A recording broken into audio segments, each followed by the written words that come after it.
كما أخرجك ربك من بيتك بالحق وإن فريقا من المؤمنين لكارهون يجادلونك في الحق بعدما تبين كأنما يساقون إلى الموت وهم ينظرون وإذ يعدكم الله إحدى الطائفتين أنها لكم وتودون أن غير ذات الشوكة تكون لكم ويريد الله أن يحق الحق بكلماته ويريد الله أن يحق الحق بكلماته ويقطع دابر الكافرين ليحق الحق ويبطل الباطل ولو كره المجرمون.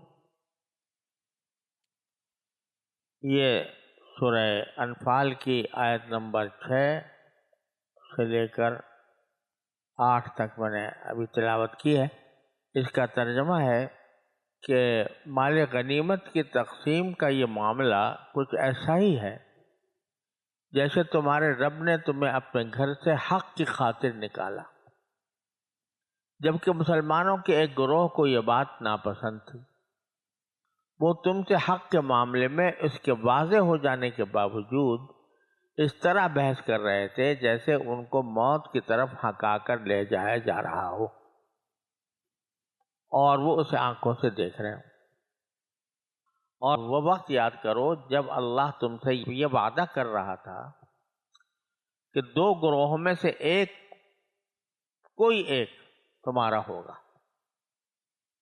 اور تمہاری خواہش تھی کہ جس گروہ میں کوئی کانٹا نہیں تھا وہ تمہیں ملے، اور اللہ یہ چاہتا تھا کہ اپنے احکام سے حق کو حق کر دکھائے اور کافروں کی جڑ کاٹ ڈالے، تاکہ حق کا حق ہونا اور باطل کا باطل ہونا ثابت کر دے، چاہے مجرم لوگوں کو یہ بات کتنی ناگوار ہو. جیسا کہ پہلے عرض کیا تھا کہ سورہ انفال کی بیشتر آیتیں غزوہ بدر سے متعلق آئی ہیں، جس کے بارے میں اس کا خلاصہ میں شروع میں عرض کر چکا ہوں. تو یہاں میں نے خلاصے میں یہ عرض کیا تھا کہ نبی کریم سرورت عالم صلی اللہ علیہ وسلم جب مدینہ منورہ سے روانہ ہوئے تو اس وقت پیش نظر صرف یہ تھا کہ ابو سفیان کے قافلے کے اوپر حملہ کریں. اور یہ قافلہ جیسا پہلے میں نے عرض کیا تھا یہ 40 مسلح افراد کی حفاظت میں اور 1000 اونٹوں پر لدا ہوا سامان، جو 50,000 دینار، جو آج کل کے حساب سے اگر دیکھا جائے تو کم از کم 26-27 کروڑ تک کی قیمت بنتی ہے، وہ لے کر آ رہے. اور یہ اسی لیے آ رہا تھا تاکہ مسلمانوں کو یہاں پر مدینہ منورہ میں بھی چین سے بیٹھنے نہ دیا جائے اور ان کے اوپر حملے جاری رکھے جائیں، اور ان حملوں کے لیے اس پیسوں سے مدد لی جائے.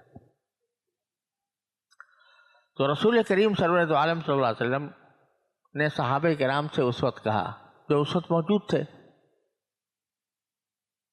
کہ یہ آ رہا ہے قافلہ ابو سفیان کا، تو کیا خیال ہے ہم اس کے اوپر حملہ کریں؟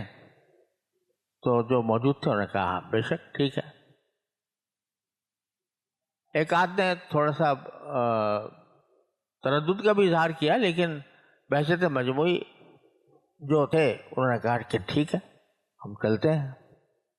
کوئی نہ باقاعدہ اعلان کیا گیا کہ بھئی ہم ایک جہاد کے لیے نکل رہے ہیں، نہ کوئی باقاعدہ اعلان کیا گیا کہ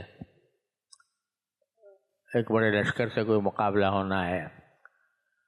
جو وقت پر میسر ہوئے ان کے ساتھ نکل کھڑے ہوئے، جن کی تعداد 313 تھی اور بعض روایتوں میں 314، اور اس میں کل 70 اونٹ 2 گھوڑے.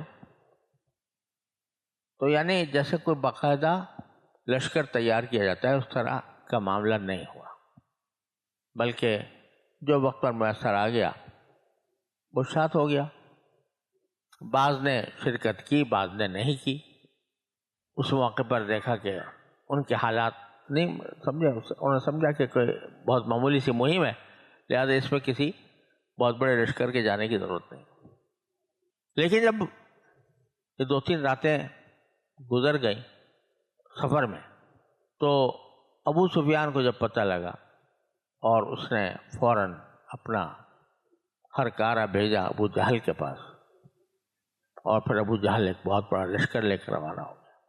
تو اس وقت یہ سوال پیدا ہوا کہ ہم تو اس تیاری سے نہیں نکلے تھے کہ اتنے بڑے لشکر کا مقابلہ کریں، ہم تو در حقیقت اس قافلے کے پاس کے اوپر حملہ کرنے کے ارادے سے نکلے تھے۔ اسی کے حساب سے ہم نے اپنا ساز و سامان بھی بہت معمولی رکھا تھا، لیکن اب بڑا لشکر آ رہا ہے تو آیا اس کا مقابلہ کریں یا واپس لوٹ جائیں۔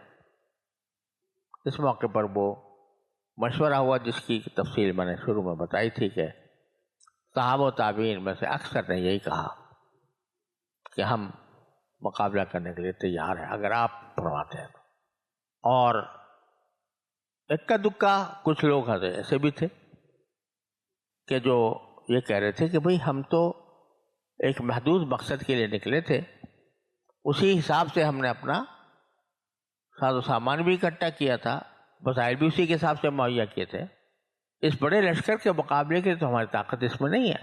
اور واقعتاً یعنی بات صحیح تھی کہ ظاہری اسباب کے اعتبار سے وہ مسلمانوں کی طاقت اتنی نہیں تھی کہ اس کا مقابلہ کرے۔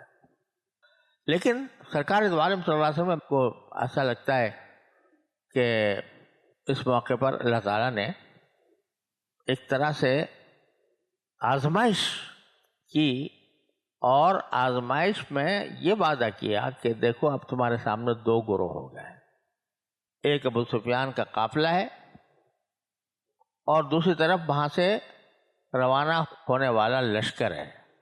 ان میں سے ایک تو ہم تم کو دے دیں گے، ان میں سے ایک پر تمہیں فتح حاصل ہو۔ یہ خوشخبری تو پہلے دیتی، اب تم فیصلہ کرو کہ آیا ادھر جاتے ہو یا ابو سفیان کے پاس، یا یہ کہ جس کے اندر زیادہ زور لگانے کی اتنی ضرورت نہیں ہوگی کیونکہ 40 آدمی محافظ ہیں کل، اور مال غنیمت بہت میسر آ سکتا ہے۔ اور دوسری طرف ابو جہل کا لشکر ہے تو اس سے مقابلہ ہو سکتا ہے، ان میں سے ایک تو تمہیں ملے گا۔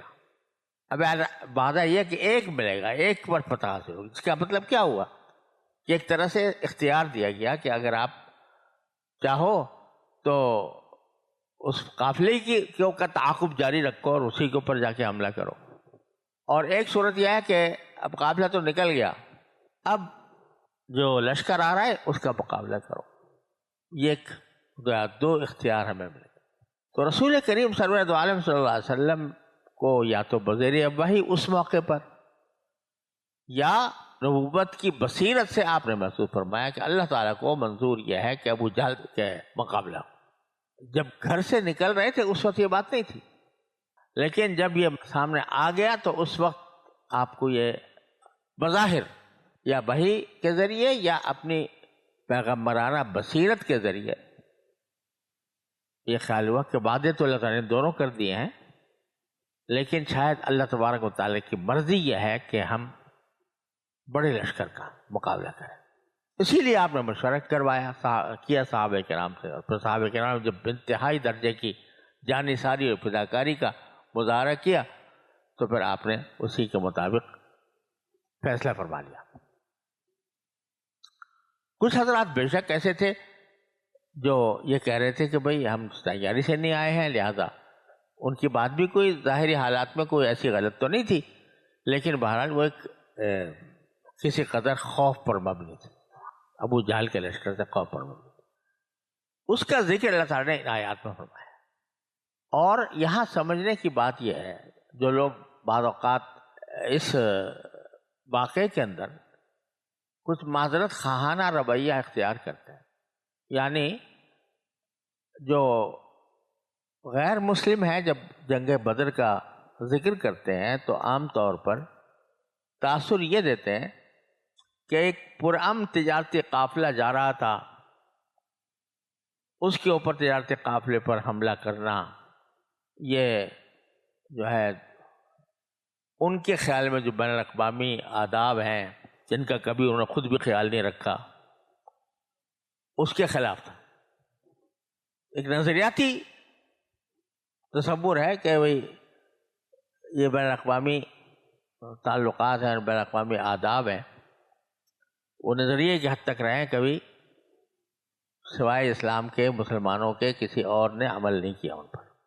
تو لیکن بہرحال کہتے ہیں جی وہ ایک تجارتی قافلے پر حملہ تھا، حالانکہ جیسے میں نے ابھی عرض کیا کہ یہ صرف محض تجارتی قافلے پر حملے کی بات نہیں تھی، دونوں کے درمیان ایک دوسرے کے خلاف چیلنج ہو چکے تھے۔ 13 سال مکی زندگی میں ظلم و ستم کی چکی میں پس کر آ کر مدینہ منورہ آباد ہوئے تھے، اس پر بھی وہاں سے بھی ان کی طرف سے مسلمانوں کے خلاف کارروائیاں جاری تھیں، اور سب سے بڑی کارروائی یہ تھی، اتنا بڑا قافلہ آ رہا تھا شام سے کہ جس میں مکے کے مرد نے عورت نے کوئی نہیں بچا تھا جس میں پیسے نہ ڈالے ہو۔ تو یہ محض تجارتی قافلہ نہیں تھا، یہ ایک جنگی قوت کا اکٹھا کرنے کا معاملہ تھا۔ اس واسطے اور ایسا بھی نہیں تھا کہ بھئی بے وسیلہ لوگ چلے جا رہے ہیں قافلے میں، 40 مسلح افراد اس کی حفاظت پر متعین تھے، تو 40 کی تعداد بھی کچھ کم نہیں ہوتی، اور وہ سب محاربین ہوتے تھے، لہذا یہ فضول بات ہے کہ اس پر اعتراض کیا جائے۔ لیکن جیسا کہ میں نے پہلے بھی عرض کیا تھا کہ ہمارے ہاں ایک طبقہ ہے جو اس قسم کے جو مغربی اعتراضات ہوتے ہیں، مغرب کی طرف سے اعتراضات ہوتے ہیں، تو اس میں معذرت خواہانہ رویہ اختیار کرتے ہیں کہ نہیں بھائی آپ ناراض نہ ہونا، یہ حقیقت میں تجارتی قافلے پر حملہ کرنے کا مقصد ہی نہیں تھا۔ اور ابو جہل کا جو لشکر ہے وہ اصل میں ایسے ہی جب ابو سفیان قریب سے گزرنے لگا تو اس کے دل میں واہمہ پیدا ہوا کہ شاید حضور پر حملہ کر دیں۔ حضور نے کوئی حملہ کرنے کا ارادہ نہیں کیا تھا، لیکن اس کے دل میں واہمہ پیدا ہو گیا کہ شاید آپ حملہ آور ہو جائیں، لہٰذا اس نے پیغام بھیج دیا، ابو جہل لشکر لے کر اس کی حفاظت کے لیے روانہ ہو گیا۔ جب وہاں روانہ ہو گیا تو شروع ہی سے جو آپ نکلے وہ درحقیقت قافلے پر حملہ کرنے کے لیے نہیں نکلے، بلکہ شروع ہی سے ابو جہل کا لشکر کا مقابلہ کرنے کے لیے نکلے۔ تو اس موقف کو انہوں نے معذرت خواہانہ انداز میں پیش کیا۔ ہمارے بعض جو جدید مفسرین ہیں انہوں نے بھی یہ موقف اختیار کیا، سیرت نگار ہیں بعض، انہوں نے بھی یہ موقف اختیار کیا۔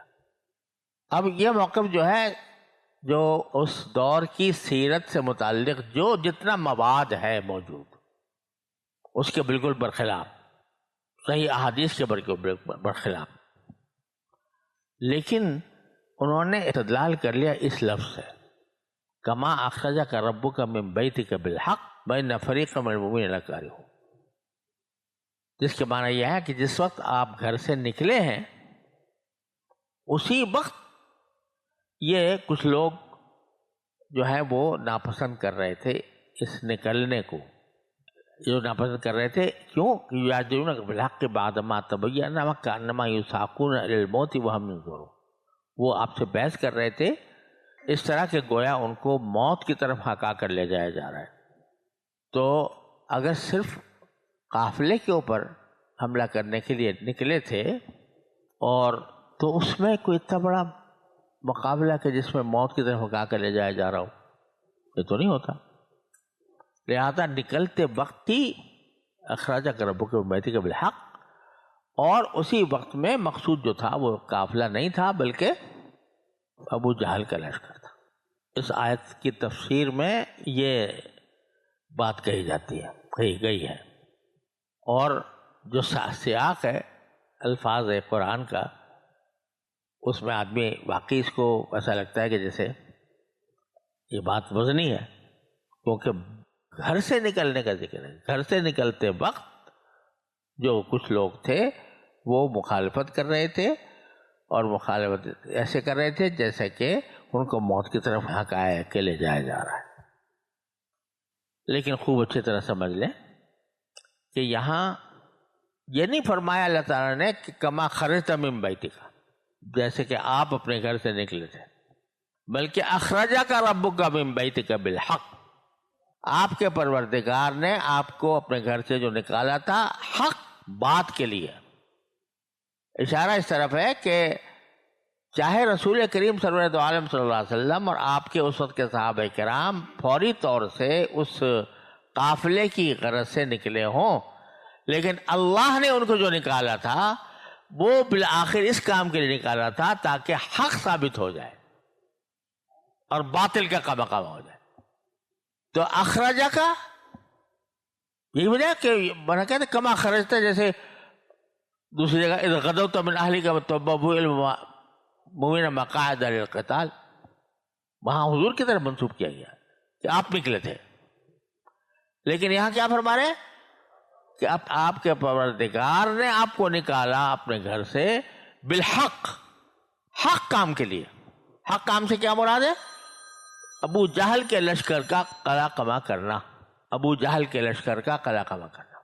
اب اصل نکالا اس کام کے لیے تھا، اگرچہ حضور اقدس صلی اللہ علیہ وسلم کے سامنے یا صحابہ کرام کے سامنے فوری طور پر قافلے کا مسئلہ تھا، لیکن جب وہ حق بات سامنے آئی، کیا حق بات کہ مقابلہ مشرکین سے کر کے ان کا قلع قمع کرنا ہے، تو اس وقت مومنین میں سے ایک فریق، کچھ افراد وہ ناپسند کر رہے تھے اور وہ بحث کر رہے تھے کانما یساقون الموت، جیسے کہ ان کو موت کی طرف بھگا کے لے جایا جا رہا.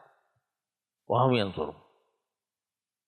تو خلاصہ یہ نکلا کہ جو مقصود حق سے مراد کیا ہے؟ حق سے مراد ہے کافروں سے براہ راست دو بدو جنگ کر کے ان کو شکست دینا اس خاص موقع پر. ابو جہل کے لشکر، یہ لفظ قرآن کریم میں بار بار استعمال کیا اس سیاق میں. اخرجک ربک من بیتک بالحق یجادلونک بالحق، اور یرید اللہ ان یحق الحق بکلماتہ ویقتدی بالکافرین لیحق الحق ویبطل الباطل ولو کرہ المجرمون. بار بار یہ جو حق کا لفظ استعمال فرمایا ہے باری تعالیٰ نے، یہ اس لیے فرمایا چاہے تم کسی کام کے نکلی ہو لیکن اللہ کے سامنے ایک حق مقصد تھا، اور وہ یہ تھا کہ ابو جہل کو شکست دی جائے. اور جب اس حق کا مسئلہ آیا تو اس وقت میں کچھ لوگوں نے مخالفت کی اور اس کے اوپر بحث کی. پھر آگے باری تعالیٰ فرماتے ہیں کہ اسی وقت یہ اس وقت ہوا، یعنی یہ جو منظر بتایا گیا ہے کہ ان بعض مومنین میں سے کچھ لوگ وہ اس کو ناپسند کر رہے تھے اور ان کو ایسا لگ رہا جیسے ان کو موت کی طرف بلایا جا رہا ہے، موت کی دعوت دی جا رہی ہے. یہ اس وقت ہوا تھا جب کہ اللہ نے وعدہ کیا تھا کہ دو گروہوں میں سے ایک گروہ تمہارا ہوگا، میں تمہیں فتح نصیب ہوگی اس پر. احدی الطائفتین انھا لکم وَإِذْ یعدکم، اور جب اللہ نے تم سے یہ وعدہ کر رہا تھا، اس وقت جب اللہ تعالیٰ سے یہ وعدہ کر رہا تھا کہ دو گروہوں میں سے کوئی ایک تمہارا ہوگا. دو گروہوں سے مراد کیا؟ ایک ابو سفیان کا قافلہ اور ایک ابو جہل کا لشکر. ان میں سے ایک کی پر تمہیں فتح حاصل ہوگی. وَتَوَدُّونَ أَنَّ غَيْرَ ذَاتِ الشَّوْكَةِ تَكُونُ لَكُمْ، اس وقت تم یہ سمجھ رہے تھے، تمہیں اچھا ہی لگ رہا تھا کہ جو وہ طائفہ یا وہ گروہ جس میں کوئی کانٹا نہیں خطرے کا، وہ تمہیں مل جائے. وہ کون سا ہے؟ ابو سفیان کا قافلہ.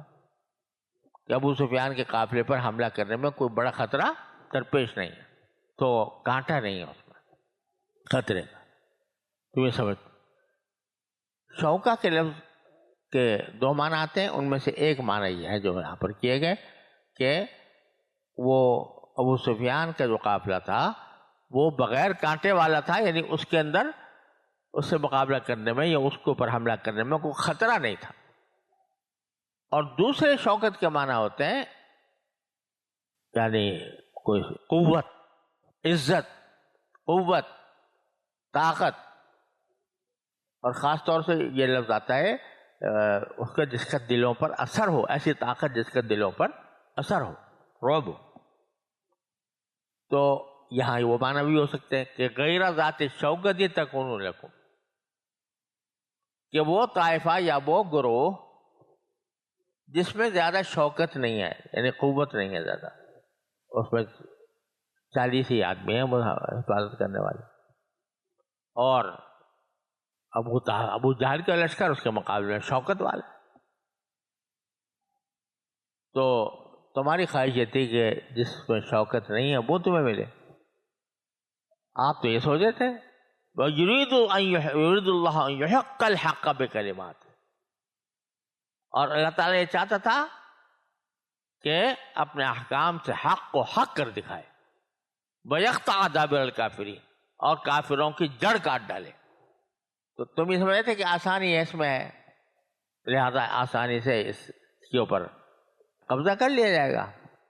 لیکن اللہ جل جلالہ کا مقصد یہ تھا کہ ایک مرتبہ ایک ایسا معرکہ ہو جائے کہ جس سے باطل کی کمر ٹوٹ جائے اور دودھ کا دودھ اور پانی کا پانی ہو جائے.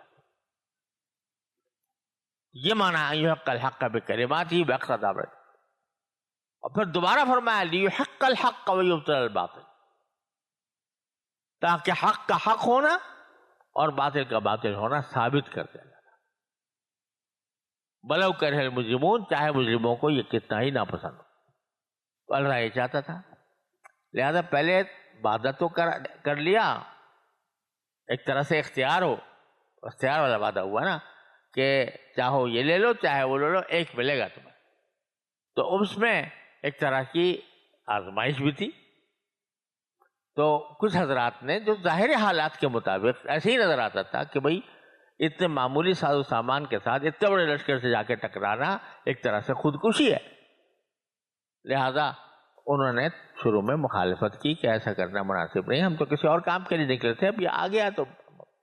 اور یہ بھی روایت میں آتا ہے، ایک روایت میں آیا ہے، صحیح روایت میں ہے کہ غالباً مسند احمد کی روایت کہ جب ابو سفیان راستہ بدل کر سمندر کے کنارے کنارے نکل گیا اور حضور اقدس صلی اللہ علیہ وسلم کے لشکر سے بہت دور آ گیا، اور اب اس کو یہ اندازہ ہوا کہ اب حملہ نہیں ہو پائے گا، تو اس نے ابو جہل کو پیغام دیا کہ اب تمہیں آنے کی ضرورت نہیں، واپس چلے جاؤ. ابو جہل سے کہا کہ اب میں نے تو تمہیں بلایا تھا اس لیے تاکہ میں اپنے قافلے کی حفاظت کرانے کی تمہیں دعوت دی تھی، لیکن اب مجھے ضرورت نہیں، میں وہاں سے نکل آیا ہوں، تو تم واپس چلے جاؤ. لیکن اب اس طرف ابو جہل نے جواب بھی دیا کہ نہیں، جب سب آپ ایک مرتبہ نکل آئے ہم، تو اب فیصلہ کن لڑائی ہوگی. تو اس نے بھی یہ فیصلہ کر لیا کہ فیصلہ کن لڑائی ہوگی کہ تاکہ ایک مرتبہ میں مارا ہی جاؤں، ختم ہو جاؤں دنیا سے. تو اللہ تبارک و تعالیٰ نے اس کے دل میں بھی یہی بات ڈالی کہ ڈٹ جا کے. تو لیحق الحق ویبطل الباطل ولو کرہ المجرمون، چاہے مجرموں کو کتنا ناگوار ہو. چنانچہ اللہ تبارک و تعالیٰ نے آخر ایسے ہی ہوا کہ دونوں مد مقابل ہوئے بدر کے مقام پر، اور اللہ تبارک و تعالیٰ نے مسلمانوں کو فتح مبین عطا فرمائی.